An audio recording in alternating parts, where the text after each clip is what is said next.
আসলে কি হয়েছিল, কেন এই ঘটনাটি ঘটলো, সরকার এই বিষয়টি জানে কিনা, এর প্রভাব কি, এই বিষয়টি নিয়ে আমি একটু আলোচনা করতে চাই আজকে। আমার সঙ্গে যোগ দিচ্ছেন আপনাদের অত্যন্ত প্রিয় মানুষ, প্রিয় মুখ, কর্নেল মুস্তাফিজুর রহমান। মুস্তাফিজ ভাই, আপনাকে স্বাগত জানাচ্ছি আজকের অনুষ্ঠানে। আসসালামু আলাইকুম কনক ভাই এবং আপনার উপস্থিত সহ আলোচক মেজর সুমন এবং যারা এই অনুষ্ঠান দেখছে তাদের সবাইকে সালাম এবং শুভেচ্ছা, এবং অনেকদিন পরে আপনার এই অনুষ্ঠানে আসতে পেরে আমি ধন্য মনে করছি। ধন্যবাদ। না, ধন্যবাদ আপনার অংশগ্রহণের জন্য। দর্শক, আমাদের আরেকজন অতিথি মেজর সুমন আহমেদ, উনিও আপনাদের কাছে খুব পরিচিত। ওনার বিশ্লেষণ আপনাদের খুব ভালো লাগে, বিভিন্ন মেসেজে বা ওনার আলোচনা আমরা দেখি। সুমন ভাই, আপনাকে স্বাগত জানাচ্ছি আজকের অনুষ্ঠানে। সুমন ভাই, আপনি মিউট হয়ে আছেন। আসসালামু আলাইকুম। ওয়ালাইকুম আসসালাম। তো অতিথি দুজনকেই স্বাগত জানাচ্ছি আজকের আলোচনায়।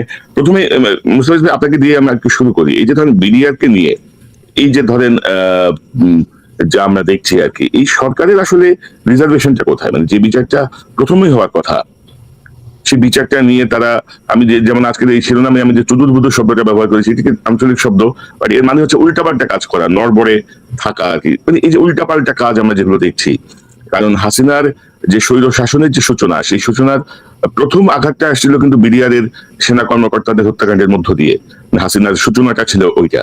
তো এইটারই যদি বিচার শুরু করার ক্ষেত্রে ধরেন ইন্ডিয়ার আপত্তি থাকে, অনেক স্টেক এখনো ক্ষমতাবান বাংলাদেশে আমরা জানি। তো সব মিলিয়ে আপনি কিভাবে দেখেন এই যে এত কিছুর পরে এখন যে ঘোষণাটা আসছে, এই ঘোষণাটা কতটুকু কার্যকর হবে মনে করেন? সব মিলিয়ে আপনার একটা আলোচনা আপনাকে দিয়ে শুরু করি। ধন্যবাদ কনক ভাই। আলোচনার শুরুতে আমি যে 57 জন অফিসার এবং বেসামরিক যারা এই নির্মম একটা ঘটনায় নিহত হয়েছেন এবং পরিবার যেগুলো নির্যাতিত হয়েছেন তাদের মৃতের আত্মার মাগফিরাত কামনা করছি, সবার জন্য সমবেদনা। এবং আমাদের একটা ব্যর্থতা এখানে, একই সাথে আমাদের ব্যর্থতা যে আমরা তখন সেনাবাহিনীতে ছিলাম, আমরা যে লেভেলেই যাকেই আমরা দোষারোপ করি না কেন, এট দ্য এন্ড আমরা চাকরিরত অবস্থায় তাদেরকে আমরা সেভ করতে পারিনি। এটার জন্য আমাদের একটা ব্যর্থতা আছে, এটা আমরা স্বীকার করে নিয়ে আমি শুরু করছি। হ্যাঁ, ওই সময় এই জিনিসটা নিয়ে যখন এই আমাদের দ্বিতীয় স্বাধীনতা যেটা বলেছি 2024-এ, এরপরে আমরা অপেক্ষা করতেছিলাম যে এখন বিডিআর যে হত্যাকাণ্ড যেটা হয়েছে, এটার একটা সুষ্ঠু বিচার একটা হবে। আমরা আগেই সবাই জানি, এটা ডিটেলস আলোচনার কিছু নেই, যে এর আগে 3টি যে কমিটি এবং তদন্ত কমিটি যেটা হয়েছিল, তারা একটাও সবকিছুই আওয়ামী লীগ তথা শেখ হাসিনার ফরমাইশ অনুযায়ী জিনিসটা করেছে। ইভেন এখন বর্তমানে যে স্বরাষ্ট্র উপদেষ্টা আছেন লেফটেন্যান্ট জাহাঙ্গীর স্যার, উনি নিজে ওখানে ছিলেন এবং তখন তার ওখানে অবশ্যই কিছু লিমিটেশন ছিল, যার প্রেশার উনি নিতে পারেননি। এবং আমরা আশা করেছিলাম যে এখন যেহেতু ওই প্রেশার গুলো তার কাছে নেই, অর্থাৎ এখন জিনিসটা একটা নিরবিচ্ছিন্ন ভাবে, একটা সহজ স্বাভাবিক ভাবে একটা কমিশন গঠন হবে। এবং এর আগে আমরা 2বার ঘোষণাও দিয়েছি যে কমিশনটা হচ্ছে, এর মধ্যে আইন উপদেষ্টাও বলেছেন এবং স্বরাষ্ট্র উপদেষ্টাও বলেছেন। কিন্তু লাস্ট কিছুদিন আমরা দেখলাম, আপনি যে ওয়ার্ডটা ইউজ করেছেন যুদুর্বুদু, ওইটাই হচ্ছে পিলো পাসিং টাইপ। স্বরাষ্ট্র মন্ত্রণালয় বলতেছে, আইন মন্ত্রণালয় বলতেছে আমরা অ্যাপ্রুভাল দিয়ে দিচ্ছি, ওরা স্বরাষ্ট্র মন্ত্রণালয় এখন দেখবে, স্বরাষ্ট্র মন্ত্রণালয় বলতেছে প্রধান উপদেষ্টা ওখান থেকে অ্যাপ্রুভাল হয়। এটা একটা পিলো পাসিং টাইপ হয়ে যাচ্ছে। এটাতে মেইন যে জিনিসটা বোঝা যাচ্ছে সেটা হচ্ছে সরকার এটার ব্যাপারে আন্তরিক না, এটা হচ্ছে মেইন জিনিস। তারপরে যখন আমাদেরকে ঘোষণা দিয়ে দিল যে এটা নিয়ে হবে না, actually military officer specially we got outrageous. আমি নিজেও একটু এক্সাইটেড হয়ে গেছিলাম, আমি নিজেও লাইফে এসে এটা নিয়ে অনেক সমালোচনা করেছি যে এটা দিতেই হবে। আমি পরবর্তীতে আমাদের রিটায়ার্ড অফিসার্স ফোরাম যেটা আছে, ওখানে আমি লাইভে গিয়ে সমস্ত অফিসারদেরকে বলেছি, এবং সমস্ত অফিসার, এবং সামনে একটা নির্বাচন আছে 21 তারিখে, যারা অংশগ্রহণ করছে তারা সবাই অ্যাসিওর করেছে যে এটা নিয়ে তারা মাঠে নামবে এবং এটাকে ছাড় দেওয়া হবে না। এবং এটার পরবর্তীতেই আমরা দেখলাম যে আবার ঘোষণা দেওয়া হলো যে একটা কমিটি করা হবে। দেখেন, আগে কিন্তু করা হচ্ছে কমিশন, এখন বলতেছে কমিটি। এখানে বুঝতে হবে জনগণকে, এবং মানে আমাদেরকে যে একটা মানে ছেলের হাতের মোয়া দিয়ে ভুলাই রাখার জন্য চেষ্টা, ওরকম একটা অ্যাটিটিউড, যে কমিটি করা হবে। ওয়ারেস কমিটি এবং কমিশনের মধ্যে বিস্তর ফারাক। কমিটি আগে যে তদন্তগুলো হয়েছিল এগুলো ছিল কমিটি, জাহাঙ্গীর স্যারের আন্ডারে যেটা ছিল। তারা কি করছে, তারা এনটিএফসি এর কাছে কল লিস্ট চেয়েছে, তারা পায়নি। তারা অনেক সাক্ষী যারা সরকারি চাকরিজীবী এবং সরকারি গোয়েন্দা সংস্থা, সরকারি আমলা, রাজনীতিবিদ, তাদেরকে ইন্টারভিউ করতে চেয়েছে, পায়নি। ওয়ারেস একটা কমিশন যখন হবে, মানে কমিটির কোনো আইনি বাধ্যবাধকতা থাকে না, তারা একটা নির্দিষ্ট সময়ের জন্য একটা নির্দিষ্ট সমস্যা তাদেরকে ডিফাইন করে দেওয়া হয় একটা সরকারি একটা ধারার মাধ্যমে, যে একটা আদেশের মাধ্যমে, যে আপনারা এই জিনিসটা খুঁজে বের করবেন এবং রিকমেন্ডেশন দিবেন, এবং ওই রিকমেন্ডেশনের কোনো আইনি বাধ্যবাধকতা নাই, যেটা সরকারকে পালন করতেই হবে। কমিশন যেটা আমাদের এখানে গুম কমিশন আছে, দুর্নীতি দমন কমিশন আছে, এটা একটা লং টার্ম এবং সাস্টেইন এবং এটা টেকসই একটা সংস্থা, যেটার অথরিটি হচ্ছে এই কমিশন ইচ্ছা করলে প্রফেসর ইউনূসের সাক্ষী নিতে পারবে, তারা যদি চায়, মনে করেন যে এই ঘটনার সাথে তার কোনো সংশ্লিষ্টতা থাকতে পারে। সো এই জিনিসটার মধ্যে দুইটা পার্থক্য বুঝতে হবে। সো আমাদেরকে সেম একই মানে ছেলের হাতের মোয়া ধরাই দিচ্ছে হচ্ছে জাহাঙ্গীর স্যারের নেতৃত্বে। এটার জন্য আমি দুঃখ পেলাম যে উনি নিজে একজন মিলিটারি অফিসার এবং উনি এই জিনিসটা খুব কাছে থেকে দেখেছেন, এবং এই সিচুয়েশনে উনি পূর্ণ সহযোগিতা করতেছেন না। বাট আমি এটা বলে রাখতে পারি আপনাকে, আমাদের রিটায়ার্ড অফিসার যারা আছে তাদের কমিউনিটিতে আমি কথা বলেছি, তারা এই জিনিসটা কমিশন না হওয়া পর্যন্ত মাঠ ছাড়বে না।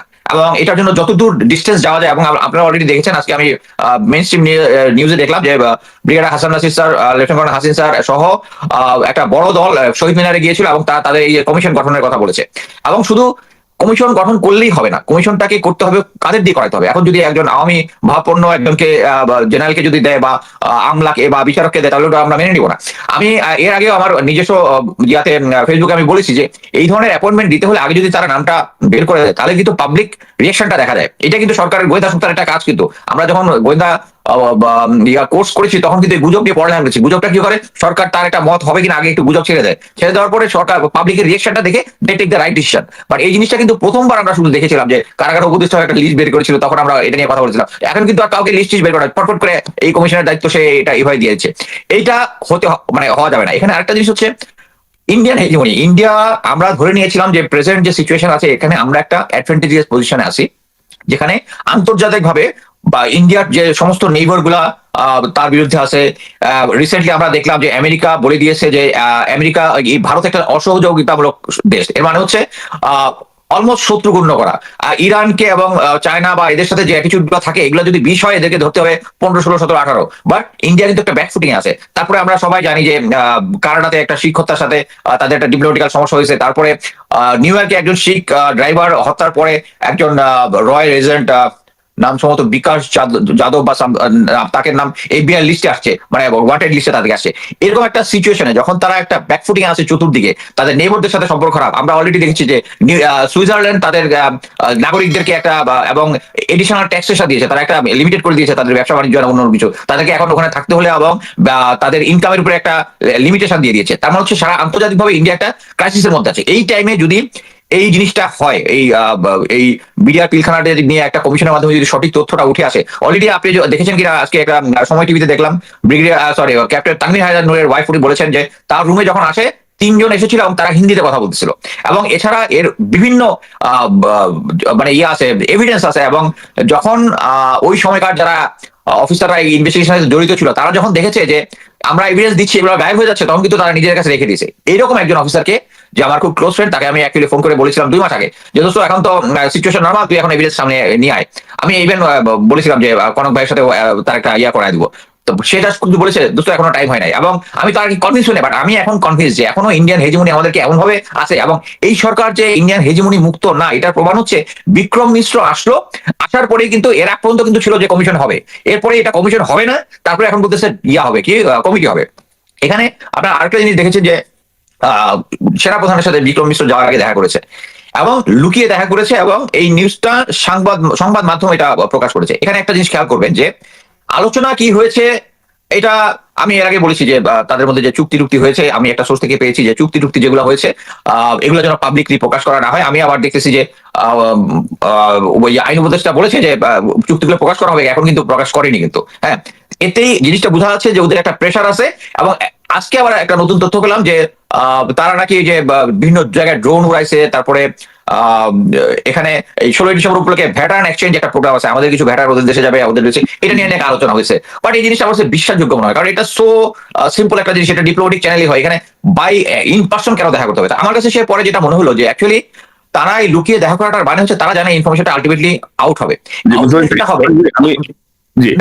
একটু শেষ করি। এটা হচ্ছে জনগণের মধ্যে একটা মেসেজ যাবে, still General Waker is a big stake holder. এবং এটা বাংলাদেশের জনগণও জানবে, সরকারও জানবে যে স্টিল মানে আমাদের সরকারের সাথে যেটা হচ্ছে, মানে ইউনিট সরকারের সাথে যেটা হচ্ছে, তার সাথে সবাইকে দেখিয়ে দেওয়া যে still he is a big stake holder. এটা হচ্ছে ওদের একটা সাইকোলজিক্যাল ওয়ারফেয়ার বলে আমি মনে করি। বাট এটা থেকে আমাদেরকে বেরিয়ে আসতে হবে, এবং আমরা রিটায়ার্ড অফিসার যারা আছে আমরা দৃঢ় প্রতিজ্ঞ, এটা কমিশন না হওয়া পর্যন্ত আমরা আমাদের আন্দোলন চালিয়ে যাব। এবং শুধু হলেই হবে না, আমাদের পছন্দ অনুযায়ী এটার যারা এটা করবেন সদস্যদের নিয়োগ করতে হবে। ধন্যবাদ।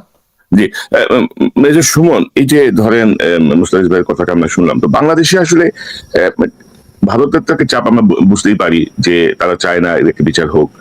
বাংলাদেশেও অফিসারদের মধ্যে, বাংলাদেশের সেনাপ্রধান সহ আমাদের যারা বড় বড় সেনা কর্মকর্তা আছেন, যাদের সহকর্মী হারিয়েছেন, এখন জুনিয়র অনেকে হয়তো এদের অনেকেই ছিলেন না বা জানতেন না বা আন্ডার কমান্ডে ছিলেন না, কিন্তু এখনো তাদের কমান্ডে ছিলেন বা তাদের সঙ্গে কাজ করেছেন, এমন কিন্তু মিড লেভেল বা টপ লেভেল অফিসারের সংখ্যা কিন্তু কম না, কারো বন্ধু, কারো কলিগ। কারো অধীনে ছিলেন। তো আপনি কিভাবে দেখেন বাংলাদেশ থেকে কারা আসলে এখানে বাধা দেওয়ার চেষ্টা করছে?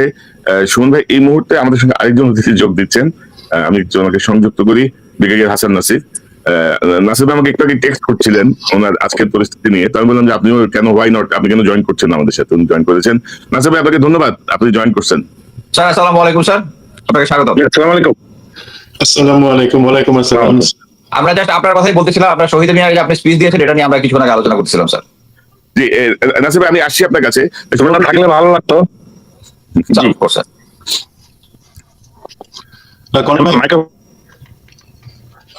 আপনি যে জায়গাটাতে প্রশ্নটা করছেন, আমার মনে হয় সেই জন্য আমরা একটু ব্যাকগ্রাউন্ডটা দেখে নিই যে অ্যাকচুয়ালি কেন এই কমিশন বা একটা কমিটির দাবি, সেটা থেকে আসলে আমরা বুঝতে পারবো। মুস্তাফিজ কভার করলো যে বিভিন্ন কমিটি ছিল, একটা বিচার হয়েছে, আদালতে প্রক্রিয়াধীন আছে, এই সমস্ত জিনিস আছে।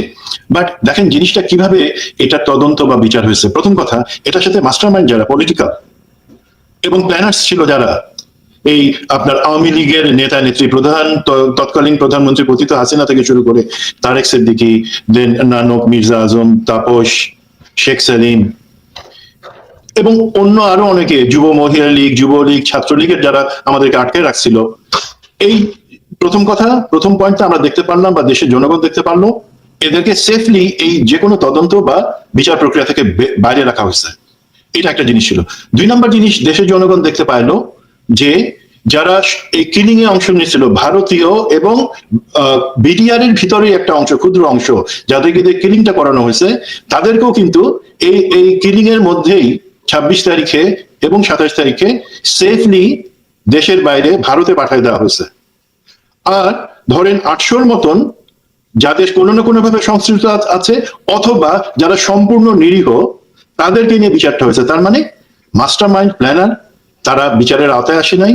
দেন সত্যিকারের কিলার, বাংলা বিডিআর এর হোক অথবা সেটা ভারতের ব্ল্যাক ক্যাটস হোক, তাদেরকে সেফলি পাঠিয়ে দেওয়া হয়েছে ভারতে। এবং বিচারের নামে যে প্রহসনটা, সেটার জন্য কিছু লোক যারা ইনভলভ ছিল, আর বাকি নিরীহদেরকে নিয়ে করা হয়েছে। তো সেইখান থেকে কিন্তু অসন্তুষ্ট, এবং তারপরে রায় আসছে বা অন্যান্য জিনিসগুলা হয়েছে। বাট লোকে কিন্তু তখন বুঝে নিল যে না, জিনিসগুলা অ্যাকচুয়ালি ঠিক রাস্তায় হাঁটতেছে না। তো আমি জাস্ট একটা এক্সাম্পল দিয়ে বলি যে কিভাবে জিনিসটা হয়েছে, যে মানে কিভাবে অন্যায়টা হয়েছে।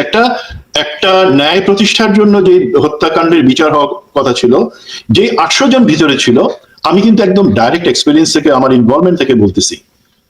সেখানে এই যে একটা মোশাররফ হোসেন কাজল, সম্ভবত আইনজীবী, যে হচ্ছে মানে একটা কুলাঙ্গার দেশের, সে করতো কি, এই সমস্ত যারা আছে বন্দী, তাদেরকে গিয়ে বলতো, এই তোমাদের সবার তো ফাঁসি হয়ে যাইতেছে, এই তোমাদের সবার তো ফাঁসি হয়ে যাইতেছে, সবার ফাঁসি হয়ে যাইতেছে। ঠিক প্রত্যেকের কাছ থেকে 10 থেকে 12 লাখ থেকে 15 লাখ করে টাকা সে নিয়ে নিত, জোগাড় করতো, তাদের ফ্যামিলিকে মাধ্যমে টাকাগুলো আসতো।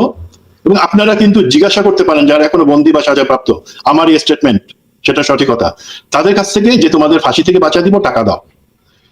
তারা তো আর পলিটিশিয়ান না, তাদের জমি জমা বিক্রি করে তাদের ফ্যামিলি সেই টাকা কাজল এবং কাজলের মাধ্যমে তার সাথে যারা, তাদেরকে দিছে। আবার একই সাথে এইটার যে বিচারক ছিলেন, মেট্রোপলিটন সেশন জাজ, মানে রায় তিনি দিতে পারেন নাই। কেন দিতে পারেন নাই বলি, মেট্রোপলিটন সেশন জাজ যে ছিল, পরবর্তীতে বিটিআরসি চেয়ারম্যান এবং রিসেন্টলি দুদক থেকে কমিশনার থেকে পদত্যাগ করা সেই ভদ্রলোক, ওনার কাজ ছিল কি, যারা এর মধ্যে ধরেন 50 থেকে 60 জন আছে যারা কিলিং মিশনের অংশ, যারা পালাই যেতে পারে নাই বা যাদেরকে রেখে যাওয়া হয়েছিল, তাদের সাথে তার ডিলটা ছিল যে ঠিক আছে, তোমাদেরকে আমি বাঁচাই দিব 50 লাখ 60 লাখ এইভাবে। এবং উনি সেইভাবে টাকা জোগাড় করলেন, এবং উনি একটা প্ল্যান করলেন যে মাত্র 5 থেকে 6 জনকে ফাঁসি দেওয়া হবে, বাট বাকি কিছু লোককে বিভিন্ন মেয়াদে শাস্তি দেওয়া হবে। বাট এইটা কোনোভাবে, আমি সেই অফিসারের নাম বলতেছি না, বাট অবশ্যই সবার ভালো জিনিস খারাপ জিনিস আছে। আমি তার সম্পর্কে ইভেন কিছুদিন আগে একটা প্রোগ্রামে তাকে দায়ী করেছি এই পতিতা শেখ হাসিনা সরকারকে সহযোগিতার জন্য। বাট সেই অফিসার কিন্তু একটা ভালো কাজ করছিল। সে এই জিনিসটা রিপোর্ট বিভিন্ন চ্যানেলে, ডিজিএফআই থেকে শুরু করে সব জায়গায় করে দেওয়ার কারণে সেই বিচারক, সেই মেট্রোপলিটন সেশন জাজকে তৎক্ষণাৎ প্রেশারের কারণে তাকে সরাই দেওয়া হয়, যেটা আর্মি প্রেশার, পলিটিক্যাল না, পলিটিশিয়ানদের মাথা ব্যথা ছিল না। এবং নতুন বিচারক এসে রায়টা দেয়, যেখানে আমরা দেখি যে 52 জনের সম্ভবত ফাঁসির আদেশ দেওয়া হয় এবং বাকিদেরকে বিভিন্ন মেয়াদে শাস্তি দেওয়া হয়। বাট বাকিদেরকে যে বিভিন্ন মেয়াদে শাস্তি দেওয়া হয়েছে, সেটার মধ্যেও কিন্তু অনেকে আছেন যাদের নিরপরাধকে শাস্তি দেওয়া হচ্ছে। তো এই প্রেক্ষাপটে 4টা দাবি গত 15 বছর ধরে, বা আপনি বলতে পারেন যে রায় হওয়ার পরের থেকে দেশের জনগণ এবং সেনাবাহিনী বা আর্ম ফোর্সের মধ্যে ছিল। প্রথম কথা, এই হত্যাকাণ্ডের সুষ্ঠু বিচার হইতে হবে। যারা এই বিচারের আওতায় যাদেরকে আনা হয় নাই, সেই পলিটিশিয়ান এবং মাস্টারমাইন্ড, তাদেরকেও অন্তর্ভুক্ত করে বিচারটা হইতে হবে, প্রথম দাবি। দ্বিতীয় দাবি, যেখানে ন্যায় বিচারের নামে অবিচার করা হয়েছে, মানে নিরীহ যাদেরকে বিডিআর এর সৈনিক অথবা অন্যদেরকে শাস্তি দেওয়া হয়েছে, সেটাকে রিভার্স করতে হবে। আমরা চাই অবশ্যই যারা জড়িত তারা শাস্তি পাক, কিন্তু যারা জড়িত না কোনোভাবে, তাদেরকে যে শাস্তি দেওয়া হয়েছে সেটাকে রিভার্স করা। তৃতীয় যেটা ছিল, যেহেতু একটা সরকারি বা বাংলাদেশে প্রশাসনের ব্যবস্থাপনা বা পলিটিক্যাল মোটিভেশনে এই জিনিসটা হয়েছে, সুতরাং রাষ্ট্রকে দায়িত্ব নিতে হবে সেটা সঠিক বিচারের জন্য। 4 নাম্বার, এই যে বিচারের নামে প্রহসন, সেটা নিয়ে জনগণ এবং আর্ম ফোর্সেস এর অফিসার সৈনিক সবার মাঝখানে যে ক্ষোভ আছে, সেটাকে প্রশমিত করে তাদেরকে এই জিনিসটা অ্যাটলিস্ট বলা যে না, আমরা ন্যায় বিচার প্রতিষ্ঠা করবো। তো এই 4টা জিনিসের জন্য আমরা চেষ্টা করে যাচ্ছিলাম, কথা বলে যাচ্ছিলাম বিভিন্ন ফর্মে। ব্রিগেডিয়ার জেনারেল হাসান নাসির আছেন, উনিও যতটা সম্ভব করেছেন। তো সেই কারণে আমরা একটা আশার আলো দেখছিলাম। এখন আমি আমার আগের 2-3টা অনুষ্ঠানে বলেছি যে আমার পরিচিত অত্যন্ত শ্রদ্ধাভাজন মেজর মিজান, ফিফথ লং কোর্সের, উনি অ্যাকচুয়ালি এই জিনিসটা নিয়ে আমাদের উপদেষ্টাদের মাঝখানে যারা যারা স্টেক হোল্ডার ডিসিশন মেকিং আছেন, তাদের সাথে কিন্তু উনি কথা বলে যাচ্ছিলেন, এবং সেখান থেকে একটা আশা পাওয়া যাচ্ছিল যে হ্যাঁ, এর জন্য কমিশন হবে, এবং আমি জানাইছিলাম যে হচ্ছে, ইনশাল্লাহ ডিসেম্বরের মধ্যে হবে। বাট আপনি যেই জিনিসটা, আরেকটা জিনিস যেটা বললেন, এখানে কিছু কিছু লোকের ভয় ছিল। কিছু লোক মনে করে, ভুল করে মনে করে, যে হয়তো একটা কমিশন যদি হয় যার বিচারিক এখতিয়ার আছে এবং তাকে যদি ডাকা হয় সেখানে উনি ডিনাই করতে পারবেন না, সেখানে তাদেরকে ইমপ্লিকেট করা বা অথবা সাক্ষী হিসেবে ডাকা হতে পারে। সেই কারণে কিন্তু এই জিনিসটার একটা ডিলে গেম খেলার চেষ্টা হয়েছে। আমি সরাসরি বলি যে, ধরেন আমি সেখানে ছিলাম মেজর সুমন আহমেদ, আমি ছিলাম 4 ইস্ট বেঙ্গল রেজিমেন্টের পক্ষ থেকে, যেমনি ভাবে আরো অনেক, মোট 4টা ব্রিগেডের বিভিন্ন অফিসার, বিভিন্ন সৈনিক কোম্পানি এলিমেন্ট ছিল। আমরা তো কেউ আসলে ভিতরে ঢুকে জিনিসটা সমাধান করতে পারি নাই। আমরা বলি যে উপরের আদেশ ছিল, সেই কারণে পারি নাই। তো সেই কারণে একজনে যদি আজকে ধরেন, আমি জানি সেনাপ্রধানের মনে কখনো এই ধরনের কোনো চিন্তা বা ভয় নাই। মাঝে মাঝে একটা কথা আছে যে উনিও তো, ওনাকে দায়ী করা হবে যে কেন উনি ভিতরে ঢুকেন নাই, কেন কোন আদেশে ঢুকেন নাই। আদেশ আমাদের সবার ছিল। যেটা পার্থক্য একটা বলা হয় সেটা হচ্ছে যে আমরা সেনাবাহিনীর যে চ্যানেল, সেখান থেকে সেই অনুযায়ী আমরা ভিতরে ঢুকতে পারি নাই, আমাদেরকে সেনাপ্রধানের থেকে ডাউন আদেশটা দেওয়া হয় নাই। আর বলা হয় যে না, সেনাপ্রধান হয়তো তার অতিরিক্ত আরো 2-1 জায়গা থেকে আদেশ পাইছেন, আমি সেটা ব্যাপারে জানি না, বাট আমরা কেউ আসলে ঢুকতে পারি না। সুতরাং আজকে যদি কাউকে সেই কারণে সাক্ষী অথবা ইমপ্লিকেট করা হয় ব্যর্থতার জন্য, প্রথমে তো আমাকে বলা হবে। আমি তো সেখানে প্রথম আমার মানে আর্মি সেনাবাহিনীর এলিমেন্ট নিয়ে সেখানে গেছিলাম। তো ব্যর্থতার জন্য কাউকে যদি দায়ী করা হয়, সেখানে আমাকে দায়ী করা হোক। সুতরাং আমি এটা নিশ্চিতভাবে বলতে পারি, এবং আমি জানি যারা এটা নিয়ে, এই কমিশন গঠন নিয়ে প্রচন্ড দাবি করে আসছিলেন, তারা প্রতিটা জায়গায় আশ্বস্ত করেছেন যে আননেসেসারি কাউকে হ্যারাস করা হবে না। এই অ্যাসুরেন্সটা যখন দেয়া হয়, সেই ফাঁকে যেটা করে, আমি সবসময় বলি যে ডিজিএফআই তাদের রোলের মধ্যে থাকলে জিনিসটা একটু ভালো হয়। তারা আননেসেসারি জিনিসগুলোকে পেঁচায়, ইচ্ছা করে অথবা অনিচ্ছাকৃত ভাবে। দেখেন, আমি জিনিসটা বলছি, মেজর জেনারেল জাহাঙ্গীর, আপনি আমার স্নেহভাজন। প্রথম কথা, আপনি আপনার অফিসারদেরকে চেক করেন, তাদেরকে সামলান। যেটা হয়েছে যে কোনো পক্ষ থেকে, আমি জানি না অন্য কোনো দেশ থেকে কোনো উস্কানি ছিল কিনা, এই যে একটা রিট হইলো, যে কারণে আমরা দেখতেছি যে আদালতের ইনভলভমেন্ট, আদালতের এখানে কোনোভাবে আসবার কথা ছিল না। এখানে যত কমিশন বা যা কিছু হয়েছে, প্রফেসর ইউনুস উনি কমিশন গঠন করে দিয়েছেন, বলছেন হয়ে গেছে। হ্যাঁ, এটাতে মামলা চলমান আছে, সেটার জন্য সাংঘর্ষিক কোনো কিছু না করেই অ্যাডমিনিস্ট্রেটিভ ভাবে কিন্তু এই কমিশনটা গঠন হওয়ার কথা, গঠন করবার কথা।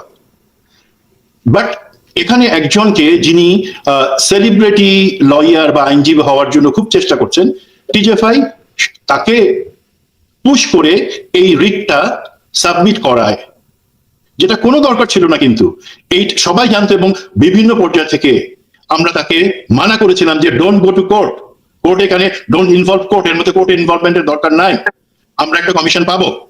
বাট দেখেন, কিন্তু কোর্টের ইনভলভমেন্টটা সেভাবে আসে। তার মানে একটা ডিলে গেম খেলা, বা এইটা নিয়ে জিনিসটাকে একটু নাচানো, যতটা সম্ভব পিছাই দেওয়া, সেটার একটা খেলা চলতেছিল।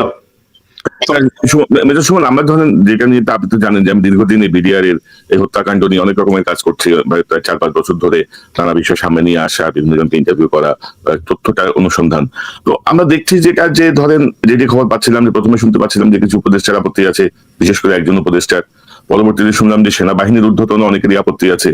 তো এই বিষয়গুলো তো আমাদের মেনে নেওয়ার কোনো যুক্তিসঙ্গত কারণ নাই, কারণ এরকম একটি নির্মম হত্যাকাণ্ড, আমাদের 57 জন সেরা অফিসারকে আমরা হারিয়েছি, বা এই যে নির্বিচার যে জুলুম চালানো হয়েছে তার প্রতিকার হবে না। এবং এখনই আসলে ধরেন হাসিনার পরবর্তীতে এই সময়টাই হচ্ছে কথা বলা এবং বিচারের সময়। আমি আসছি আবার আপনার কাছে, ব্রিগেডিয়ার হাসান নাসির, আপনাকে ধন্যবাদ, আপনি জাস্ট আমাকে টেক্সট করেছেন, আমি আপনার কাছ থেকে রিপ্লাই দিয়ে বললাম আপনি জয়েন করেন। তো এই যে কমিশন, কমিটি বা সবকিছু মিলিয়ে, এবং আমি আজকে বিভিন্ন ফেসবুক পোস্ট এবং অনেক জায়গায় দেখছিলাম যে বিডিআর এটা নিয়ে তদন্ত কমিটির ক্ষেত্রে অনেকে আপনাকে প্রেফার করছেন, আরো কয়েকটি নাম আসছে, জেনারেল ফজলুর রহমান সাহেবের নাম আসছে, আরো অনেকেই চাচ্ছেন যে আপনারা এটা নেতৃত্ব দেন যেন সঠিক বিচারটা হয়। তো আপনি কিভাবে দেখেন যে কমিশন, কমিটি, বা সার্বিকভাবে আপনি কি আশাবাদী, আপনি কতটুকু আশাবাদী যে 5 কার্য দিবসের মধ্যে যেই কমিটি হচ্ছে সেই কমিটি আসলে কি দাঁড়াবে, আপনি কি মনে করেন, বা আপনারা কি চাচ্ছেন, কমিশন, কমিটি? প্রথম হচ্ছে যে এর আগে যেটা ছিল জাতীয় পর্যায়ের একটা কমিশন, জি, কমিশন এটা 1958 একটা অ্যাক্টের আওতায় এটা গঠিত হয়, গেজেট পাবলিশ হয়। Commission has the power of court, তার মানে কমিশন যে কাউকে কল দিলে সে আসতে বাধ্য, না আসলে তার বিরুদ্ধে ওয়ারেন্ট ইস্যু হবে, তাকে আসতে বাধ্য করা হবে। যে কোনো অফিসকে বলতে পারবে কোনো ডকুমেন্ট প্রডিউস করতে, কোনো এভিডেন্স প্রডিউস করলে তারা না বলতে পারবে না। সেই পরিপ্রেক্ষিতে কমিশন হলে হয়তো কাজ সুফলটা পাওয়ার সম্ভাবনা আছে। বাট কমিটি যেটা হলো, কমিটির ফলটা আমি অলরেডি আমার অবজারভেশন কর্তৃপক্ষকে জানিয়েছি। যখন আমাকে নিয়োগ দেওয়ার একটা চেষ্টা হচ্ছিল, আমার অবাক লাগছে যে আমি যদি এই কমিটিতে যোগ দিই, কমিটি বা কমিশনে যোগ দিই, তাহলে যে একটা কনফ্লিক্ট অফ ইন্টারেস্টের ব্যাপার আছে। আমি যেহেতু আগের কমিশনের রিপোর্টে নোট অফ ডিসেন্ট দিয়েছি, আমার নিয়োগের সাথে সাথেই একটা প্রশ্ন উঠবে যে আমি যেহেতু নোট অফ ডিসেন্ট দিয়েছি, এখন বিরোধী পক্ষ তাদের পক্ষে মতামত বের করার জন্য আমাকে নিয়োগ দিয়েছে, এবং পরবর্তীতে দেখা যাবে আমি একমাত্র টার্গেট হয়ে যাব। এবং অলরেডি আমি একটু ফিল করতেছি, যখন আমি রাত্রে 10টার সময় জানতে পারলাম যে I am already under surveillance. কয়েকদিন আগে আমার ইয়ার অফিসে, জামাইয়ের অফিসে আক্রমণ করা হয়েছিল, তাকে ক্ষতিগ্রস্ত করার চেষ্টা করা হয়েছে, সেটা রাজনৈতিক ভাবে সমাধানের একটা সমঝোতার মাধ্যমে সলভ করা হয়েছে। আজকে আবার দেখলাম তার অফিসের সামনে সারাদিন ডিউটি করেছে, আমার সৈনিকরা অনেক কষ্ট করেছে, এবং পরে দেখলাম যে আমার বাসার সামনেও একই রকম ডিউটি বসছে। আমার মনে হলো যে আমরা একই পরিস্থিতি আবার ফেরত আসছে, ইন এ লাইটার ফর্ম আর in a sugar coated form. এটা আমার জন্য চিন্তার বিষয় হয়ে গেছে। আর কমিটি যেটা হয়েছে, আর্মি লেভেল কমিটি যেটা হয়েছিল, জেনারেল জাহাঙ্গীর নিজে করেছিলেন, এটা সভাপতি ছিলেন। উনি যেমন কাউকে ডেকে পান নাই, এই হোম মিনিস্ট্রি ডাকলে তো আরো পাবে না। সেনা সদর ডেকে যখন পায় নাই সেই সময়, হোম মিনিস্ট্রি তো এখন কাউকে ডাকলে কেউই আসবে না, কোনো ডকুমেন্ট চাইলে দিবে না, তার জন্য তাদের কোনো ক্ষমতাই থাকবে না। সুতরাং এই কমিটিটা আবার আমি আমার ফেসবুকে পোস্ট দিয়েছি যে আরেকটা প্রহসন হবে এবং জাতির সাথে আরেকবার মস্করা হবে। তো আমার ধারণা যে স্বরাষ্ট্র মন্ত্রণালয় বা আইন মন্ত্রণালয় বিষয়টি উপলব্ধি করে একটা কমিশন করবেন। বাট আমার ভয় কিন্তু রয়ে যাচ্ছে। প্রথম হচ্ছে আমাকে নিয়ে একবার কন্ট্রোভার্সিয়াল করার একটা প্ল্যান হয়েছে যে ঠিক আছে, তো বেশি কথা বলতেছে, ওরে দিয়ে সাইজ করো। এই অ্যাটিটিউড কিন্তু এটাই, ওরে দায়িত্বটা দাও যাতে ভবিষ্যতে ওর উপর দিয়ে কামানটা দাগানো যায়। আর দ্বিতীয় যেটা ভয় হচ্ছে, এখন কমিশনে এমন কাউকে নিয়োগ দেওয়া হবে যারা ওই আগের আনিসুজ্জামানের মতনই অকার্যকর থাকবে। সেই বিষয়টা আমাদের মনে হয় এবার সতর্ক থাকতে হবে এবং সর্বত্র পাহারায় থাকতে হবে। এবং এই জন্য আমি বলেছি যে এবার অবশ্যই সচিব পর্যায়ের উপরের কাউকে, এবং সেটা বিচার বিভাগীয়, এবং অবশ্যই বিচারক হইতে হবে, হাইকোর্টের বিচারক বা সুপ্রিম কোর্টের বিচারক, মানবাধিকার কর্মী, এবং ইয়ে থেকে হইতে বুদ্ধিজীবী থেকেও হইতে পারে, অবসরপ্রাপ্ত সামরিক কর্মকর্তাদের থেকে হইতে পারে। এই পরিপ্রেক্ষিতে আমি সাজেস্ট করেছি অ্যাম্বাসাডার মারুজ্জামান, উনি সামরিক অফিসার এবং একজন ব্যুরোক্রেট, সেও একজন মেম্বার হইতে পারে, সিনিয়র মেম্বার। বাট এই কমিটিটা অবশ্যই হইতে হবে বিচারকের অধীনে। গতবার কমিশন অনেককে দেখেছিল, তারা আসে নাই। ডিজিএনএসআই কে ডাকা হয়েছে, 5 দিন আগে পোস্টিং এসছে, একটা ডাইরেক্টরকে পাঠিয়ে দিছে, সে কিছুই জানে না। আমরা তো ডাকতেছি যে ডাইরেক্টর 25শে ফেব্রুয়ারিতে দায়িত্ব পালন করছে। এই জিনিসগুলো আগের কমিশনের সাথে হয়েছে। এবার যদি একজন বিচারক থাকে, যেমন গুম খুন কমিশনের বেলায় যেটা পারে নাই, এখানেও যদি একজন বিচারক থাকে তাহলে, এবং সঠিক যদি বিচারক আমরা নিয়োগ দিতে পারি, তাহলে হয়তো তিনি কাজটা আদায় করে নিতে পারবেন। যাকে হাজির হতে বলা হবে সে হাজির হবে, যে কাগজটা আনতে বলা হবে সে আনতে বাধ্য হবে। তখন আমরা বিচারটাকে সুষ্ঠু হবে বলে ধারণা করতে পারি। আমার কষ্ট কি, যে আমাদের কলিগ 57 জন মারা গেছে 2009 সালে, কিন্তু এখন এই বিচার চাওয়াটাই মনে হচ্ছে যেন একটা অপরাধ। আমি কেন বিচার চাচ্ছি, বা এই পরিবার কেন বিচার চাচ্ছে, বা কিছু দেশের নাগরিক কেন বিচার চাচ্ছে? আমাদের বিরাট একটা অংশ সম্পূর্ণ নীরব, এই সামরিক বাহিনীর কর্মকর্তা। আমার অ্যাটাচমেন্টের কারণ এই 57 জনের থেকে সাথে মধ্যে আমি প্রায় 38 জনের সাথে আমি সরাসরি চাকরি করেছি, এবং একজনের মৃত্যুর 30 সেকেন্ড আগে আমার সাথে কথা হয়েছে, মেজর মাকসুম। আমার ফোনটা রাখছে যে স্যার আমার এখানে মিডিয়া ঢুকছে, স্যার আমি ফোনটা রাখি। এবং পরে আমি যখন টাইম ক্যালকুলেশন করে দেখলাম যে তার মৃত্যুর টাইম হচ্ছে যখন এক্স্যাক্টলি যে মুহূর্তে আমি ফোনটা রেখেছি, সে ফোনটা রেখেছিল। তার মানে এই তদন্তের সাথে আমার সম্পৃক্ততার কারণ কিন্তু এইগুলা। আমি স্কুলে কমান্ডান্ট ছিলাম, আমার চিফ ইন্সট্রাক্টর জাস্ট ওখান থেকে আমি বিদায় দিয়েছি, সে এখানে এসে মারা গেছে। এই যে মেজর মাকসুম, আমি বিদায় দিয়েছি, সে এখানে এসে মারা গেছে। কিন্তু এখন আমার কষ্ট হচ্ছে যে এই সেনাবাহিনীর সদস্যরাই যেন, অফিসাররাই যেন বিচারকে একটা মনে করছে যেন এখন বিচার চাওয়াটা একটা অপরাধ হয়ে গেছে। এই মনোবৃত্তি থেকে বেরিয়ে আসতে হবে। আমি অনুরোধ করেছি সেনাপ্রধান, যে সেনাপ্রধান এই দায়ভার নিতে পারে না। তো এখন ধরেন এই যে অবস্থাটা আপনি যেটি বলছিলেন, যে আপনি যদি নজরদারির মধ্যে চলে যান, বা আপনাকে নিয়ে যে বিষয়টি আপনি বললেন, এটা যদি হয় তাহলে তো সেই নতুন বোতলে পুরাতন মদই আমি আবারও ঢুকে গেছে আমি বলবো। বা নাসির ভাই শুনতে পাচ্ছেন? হ্যাঁ, পাচ্ছি। তো এটা এখন ধরেন কমিশনে আপনি যাকে বসাবেন, কমিশনে যদি ধরেন আপনার মতো একজন শক্তিশালী মনের অধিকারী বা সাহসী একজন ব্রিগেডিয়ার, তাকে যদি তারা ওয়াচে নিয়ে আসে, তার আপনার বাসার সামনে যদি তারা এজেন্সির লোককে পোস্টেড করে আপনাকে অবজার্ভ করার জন্য, বা আপনার আত্মীয় স্বজনকে যদি হুমকি দেয়, তো এই জায়গাটায় কাকে আপনি বসিয়ে আসলে সঠিক ইয়েটা পাবেন? বিচারপতি বলেন বা যাকেই বসাবেন তাকেই তো তারা হেনস্থা করার চেষ্টা করবে। আগে তো এই জায়গাটা বন্ধ করতে হবে নাকি, যে আমার বিচারের পথে যেন বাধা সৃষ্টি না হয়, কমিশন কাজ করার ক্ষেত্রে যেন বাধা সৃষ্টি না হয়।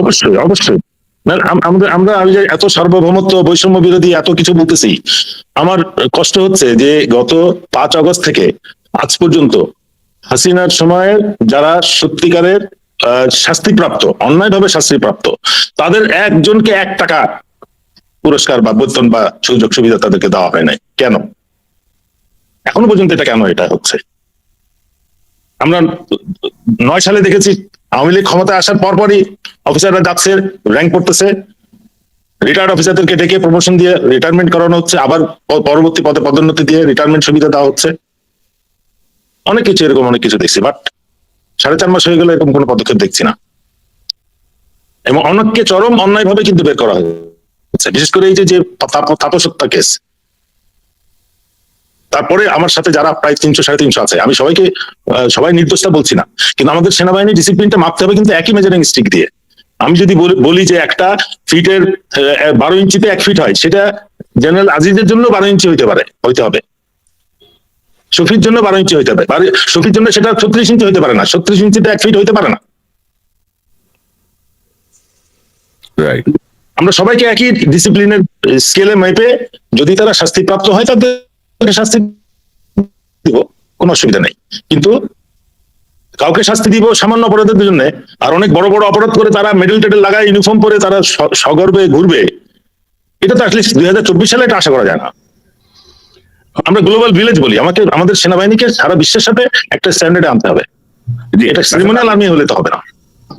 আমি আসছি আবার আপনার কাছে, জেনারেল জাহাঙ্গীর সহ কয়েকটা প্রসঙ্গে আপনার কাছে জিজ্ঞাসা আছে আমার। তো মেজর সুমন, আমরা কি ধরেন জেনারেল ওয়াকারের 5ই আগস্টের আগে যে ভূমিকা বা ওনার যে রোল, এটাকে কি আমরা ওভার এস্টিমেট করছি? আমরা কি ওনাকে ধরেন একটা ইয়ের পর্যায়ে নিয়ে যাচ্ছি কিনা, যে উনি হচ্ছেন দেবতা, উনি কি করে দিয়েছেন, এমন একটা মানসিকতা আমরা দেখছি। এই সুযোগটাকে কি উনি ব্যবহার করছেন? কিছু প্রশ্ন, কিছু কার্যক্রমে, যেমন ধরেন ভারতের যে বিক্রম মিশ্রি আসলেন পররাষ্ট্র সচিব, তিনি তার সঙ্গে যে গোপন বৈঠক করলেন, আমরা জানি যে এটা ডক্টর ইউনূস বা সরকারের ওই লেভেলে কনসার্ন ছিল না, এটা গোয়েন্দা সংস্থা জানতো, উনি জানতেন একটা বৈঠক হয়েছে, গোপন বৈঠক। তো এটা এক ধরনের অডাসিটি না, যে একটা সেনা প্রধানের সঙ্গে বৈঠক হবে, রাষ্ট্র জানবে না, এজেন্ডা জানবে না। এটাকে কিভাবে দেখেন? উনি কি সরকারের ভেতরে সরকার হয়ে বসে আছেন কিনা? মানে আপনি কি মনে করেন, বা আপনার পর্যবেক্ষণটা একটু শুনি। কারণ অনেক কিছুতেই আমরা দেখি যে ওনার মানে আপত্তি থাকে, ওনার এই থাকে, ওনার ওই থাকে, আমরা তো সব খবরই পাই। আপনাকে দিয়ে একটু যদি শুনি আপনার কাছ থেকে সংক্ষেপে। যেটা বলা মানে কেউ কিন্তু প্রথম কথা অফিসিয়ালি ভারতীয় পক্ষ থেকে বা বাংলাদেশের পক্ষ থেকে বলা হচ্ছে না যে এই ধরনের একটা আলোচনা বা মিটিং বা গোপন মিটিং আপনি যেটাকে বলছেন সেটা হয়েছে, বলা হচ্ছে না। বাট সবাই জানে যে সেটা হয়েছে। এখন জিনিসটা হলো একটা সাধারণ পারসেপশন। গোপন মিটিং কখন হবে? যখন গোপনীয় কোনো জিনিস বা সিক্রেট কোনো কিছু আলাপ হবে। এখন ভারতীয় একজন সচিব বাংলাদেশ সেনাবাহিনীর প্রধানের সাথে গোপন মিটিং কেন করবেন বাংলাদেশে বসে? That is the question. তো সবাই যে জিনিসটা বলা হচ্ছে লাস্ট মোমেন্টে ডিসিশন নিয়ে তখন তার কাছে রিচ করা হয়, আমি অ্যাকচুয়ালি সেটা রিফিউট করব, খণ্ডন করে বলবো যে 4 দিন আগে অ্যাকচুয়ালি এই যে আমাদের সেনাবাহিনী প্রধানের সাথে যে বিক্রম মিশ্র মিটিং করবেন সেটা ফাইনালাইজ হয়, 4 দিন আগে হয়, উনি আসবার আগেই।